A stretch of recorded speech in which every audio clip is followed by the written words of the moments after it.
Royal View Estate was designed to look untouchable. Tall electric fences, uniform duplexes with tinted windows, security patrols every hour, rules against noise after 9 p.m. It was an estate that believed silence meant safety. That belief invited her. Salome arrived on a Monday morning during rush hour when horns blared outside the gates and everyone was too busy to look closely. She was employed by the Okafor family in House C12. Mr. Nnamdi Okafor was a tech contractor who worked mostly at night. His wife, Ijoma, sold luxury skincare online and rarely slept. They had one son, Chibuzo, 11, quiet, observant, already learning how to disappear inside himself.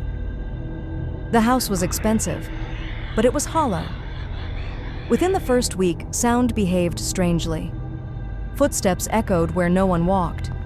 Voices felt muffled, like the air was swallowing them.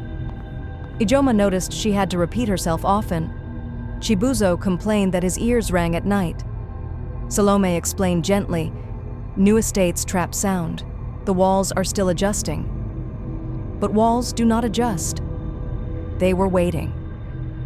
Royal View houses were long, too long. At night, hallways felt endless.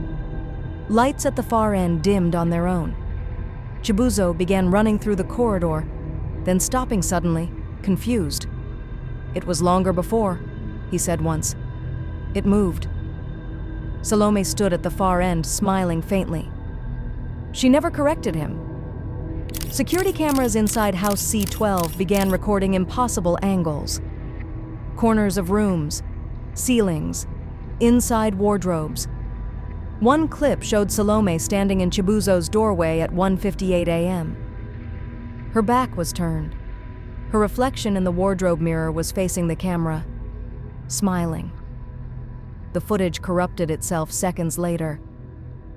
Salome worked on Ijoma slowly. She moved objects slightly. Keys not where they were left. Phones placed face down. Mirrors angled just enough to distort reflections. She played soft sounds through Bluetooth speakers at night. Breathing, faint crying, whispers too low to identify. Ijoma stopped sleeping. Dark veins bloomed under her eyes. She began apologizing to people who hadn't accused her of anything. The house learned guilt. Nnamdi began hearing footsteps behind him while working late. Always just behind, never visible. Doors he locked reopened quietly. Once he saw Salome standing at the top of the staircase in total darkness. He called her name. She answered from the kitchen. The house learned confusion. This was Salome's favorite part. Chibuzo started pressing his forehead against the wall in his room. Not crying, listening. He said the wall called him by his full name.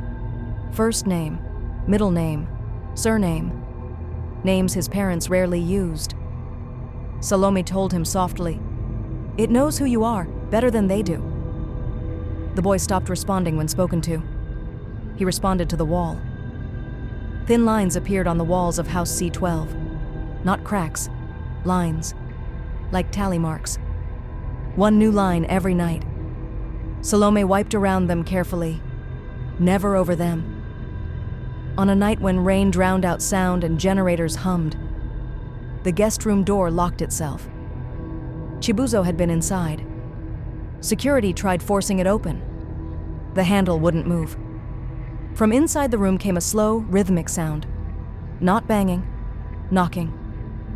From inside the walls. When the door finally opened, the room was empty. No window open, no ceiling breach, just silence. Chibuzo was found 3 days later, still in the house, standing inside the wall behind his bedroom wardrobe. Alive, breathing, but his eyes followed sounds no one else could hear. He never spoke again. This scared everyone, and House C12 was quietly sold, then abandoned. Residents reported knocking sounds moving through the estate at night. Security guards refused to patrol past it after midnight. And sometimes, during rainstorms, CCTV cameras captured a woman standing in empty corridors. Security footage later showed something worse. At 4:12 a.m., long after Salome was logged out of the estate, the front door of House C12 opened by itself, and a woman stepped in. She did not knock. She did not enter like a guest. She walked in like someone returning home. The camera froze on her face. Salome. Smiling. The house was hers.